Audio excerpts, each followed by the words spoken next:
नमस्कार साथियों और विद्यार्थियों।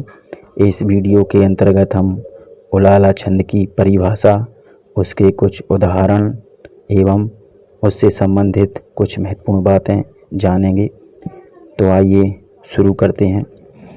सबसे पहले हम परिभाषा में आए कुछ महत्वपूर्ण शब्द और वाक्यों को समझ लेते हैं, जिससे परिभाषा अपने आप ही समझ में आ जाएगी।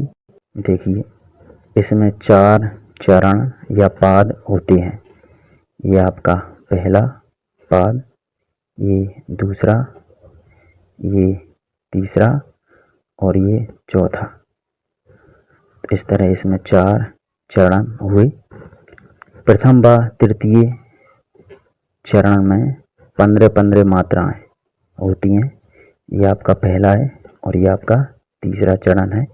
दोनों में 15-15 मात्राएं, 15 मात्राएं पहले में और 15 मात्राएं तीसरे में। आप चाहें तो गिन भी सकते हैं। आगे द्वितीय व चतुर्थ चरण में 13-13 मात्राएं होती हैं। यह आपका दूसरा और चौथा चरण है। दूसरे चरण में 13 और चौथे चरण में भी 13 मात्राएं होती हैं। चाहे तो आप इनको भी गिन सकते हैं। पहले और तीसरे चरण को हम विषम चरण बोलते हैं। क्यों? क्योंकि पहली और तीसरी संख्या विषम संख्या होती है। दूसरे और चौथे चरण को हम सम चरण बोलते हैं। क्यों? क्योंकि दूसरी और चौथी संख्या सम संख्या होती है। देखिए, उलाला छंद के ये चारों पाद या चारों चरण बहुत छोटे छोटे होते हैं, इसलिए हम इनको 4 अलग अलग पंक्तियों में नहीं लिखते, बल्कि हम इनको 2 पंक्तियों में लिखते हैं। देखिए, पहली पंक्ति हुई, सब भांति सुशासित हों जहां समता के सुखकर नियम। दूसरी पंक्ति हुई, बस उसी सुशासित देश में जा गए हे जगदीश हम। इन पंक्तियों को हम दल बोलते हैं। एक पुस्तक है हिंदी छंद प्रकाश, उस पुस्तक के अनुसार इन पंक्तियों को अर्ध भी बोला जाता है। तो आइए अब हम देखते हैं इस दल में या अर्ध में या पंक्ति में कितनी मात्राएं होती हैं। पहला दल या पहला अर्ध बना है हमारा पहले और दूसरे पाद से। पहले पाद में 15 मात्राएं हैं और दूसरे पाद में 13 मात्राएं हैं। इस प्रकार इस दल में हुई 28 मात्राएं। इसी प्रकार दूसरे दल में भी 28 मात्राएं होंगी। तो हम कह सकते हैं उलाला छंद के प्रत्येक दल में 28-28 मात्राएं होती हैं। देखिए, अब परिभाषा की सबसे ऊपरी लाइन, यह एक अर्धसम मात्रिक छंद है। इसे हम मात्रिक इसलिए कह रहे हैं क्योंकि इसमें हम मात्राएं गिन रहे हैं, और अर्धसम इसलिए कह रहे हैं क्योंकि इसके अर्ध में, अर्ध अर्थात इसकी एक पंक्ति में, इसके एक दल में जितनी मात्राएं होती हैं उतनी ही इसकी दूसरी पंक्ति या दूसरे दल या दूसरे अर्ध में होती हैं। अर्थात दोनों अर्धों में बराबर बराबर समान समान मात्राएं होती हैं, इसलिए इसे अर्धसम कहते हैं। देखिए, किसी किसी पुस्तक में अर्धसम के लिए 2 अलग अलग रूप प्रयोग में लाए जाते हैं, लिखने में भी, और इनके मतलब भी अलग अलग कहे गए हैं। जैसे अर्धसम वह छंद है जिसमें पहले और तीसरे पाद में बराबर बराबर मात्राएं हों और दूसरे और चौथे पाद में बराबर बराबर मात्राएं हों। तो यह उस हिसाब से भी ठीक है। आइए अब हम उलाला छंद का एक और उदाहरण देखते हैं। इसमें उलाला छंद के चारों चरण आपको दिख रहे होंगे। इनके ऊपर लगी मात्राएं भी आपको दिख रही होंगी। इन मात्राओं की पहचान कैसे की जाती है, इसके संबंध में मैं यहाँ संक्षिप्त जानकारी दे रहा हूँ। विस्तृत जानकारी के लिए आप विस्तृत अध्ययन कर सकते हैं। आपको पता होगा मात्राएं 2 प्रकार की होती हैं, एक लघु मात्रा और एक गुरु मात्रा।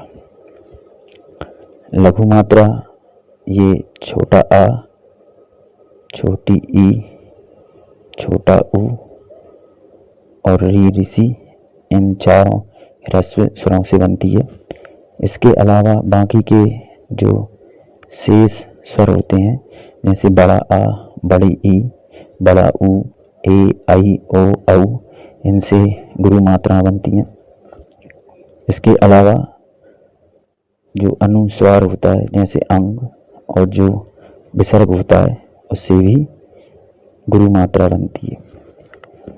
इसके अलावा संयुक्त अक्षर से भी गुरु मात्रा बनती है। जैसे यहाँ एक उदाहरण दिया गया है सत्य। सत्य में ते, आदता और यह संयुक्त अक्षर है। ऐसा नियम है कि संयुक्त अक्षर के पहले जो अक्षर आता है जैसे यहाँ सा आया है तो उसे गुरु मात्रा वाला मान लिया जाता है। ऐसे इसे ये गुरु मात्रा वाला मान लिया गया है। इनके अलावा एक और नियम है कालमान या बलभार। कालमान या बलभार क्या है? जैसे छंद को गाते समय जिस अक्षर पर जोर कम पड़ रहा है या ज़्यादा पड़ रहा है, समय कम लग रहा है या ज़्यादा लग रहा है, उस आधार पर उसे गुरु या लघु माना जाता है। जैसे मान लीजिए कोई अक्षर है उस पर जोर ज़्यादा पड़ रहा है, ज़्यादा समय लग रहा है तो उसे गुरु मान लिया जाएगा, चाहे उस पर मात्रा कोई सी भी हो। इसके विपरीत कोई अक्षर जिस पर कम समय लग रहा है या कम जोर पड़ रहा है उसे लघु मान लिया जाएगा, चाहे उसकी मात्रा कोई सी भी लगी हो।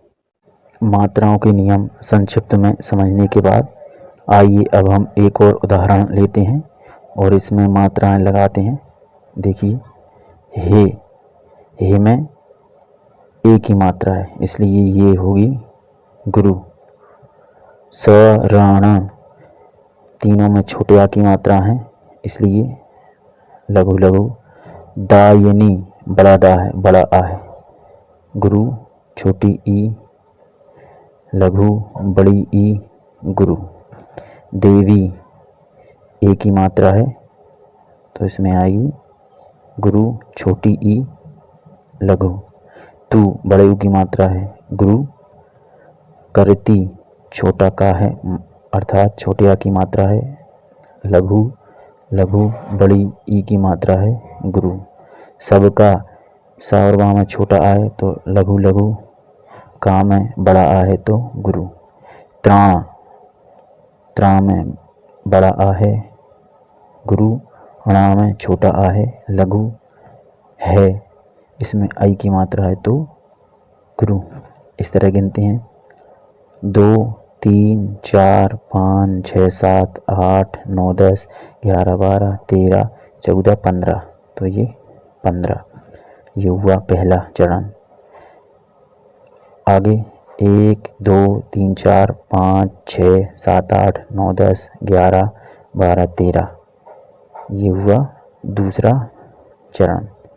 तो ये तीसरा चरण और चौथा चरण, इनकी मात्राएं आप स्वयं गिनें और अभ्यास करें। आइए अब हम उलाला छंद के संबंध में कुछ विशेष बातें जान लेते हैं। सबसे पहले उलाला चतुष्पादी छंद है। चतुष्पादी अर्थात इसमें 4 चरण होते हैं। दूसरा उलाला द्विदलीय छंद है अर्थात इसमें चारों चरणों को 2 दलों में या 2 पंक्तियों में लिखा जाता है, इसलिए यह द्विदलीय छंद है। इसके चारों चरण समान नहीं होते बल्कि विषम चरण और सम चरण में समान मात्राएं होती हैं।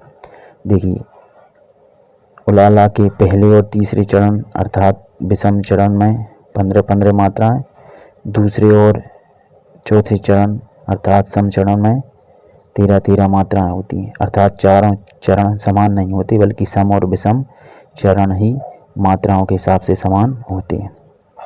आगे छोटे चरण होने के कारण इनको पंक्तियों में या दलों में लिखा जाता है। तो छोटे चरण होते हैं इसलिए पहले और दूसरे चरण को मिलाकर एक दल, तीसरे और चौथे चरण को मिलाकर दूसरा दल बना दिया जाता है। आगे चरण छोटे होने से इनके अंत में ही यति या विराम होता है। चरण छोटे हैं इसलिए जब हम इनको गाते हैं तो इसमें विराम या यति चरण के अंत में ही होती है, पहले चरण के बाद, दूसरे चरण के बाद और तीसरे चरण के बाद। इस तरह उम्मीद है आपको यह उलाहला छंद समझ में आया होगा। जो उदाहरण हमने यहाँ दिए हैं उसमें से आप जो भी याद करें या उसके अतिरिक्त जो भी याद करें, पहले उसको अच्छे से समझ लें उस उदाहरण के भाव को, ताकि आपको वो याद किया हुआ उदाहरण लंबे समय तक बना रहे। इसी के साथ आप सभी का धन्यवाद। जय हिंद।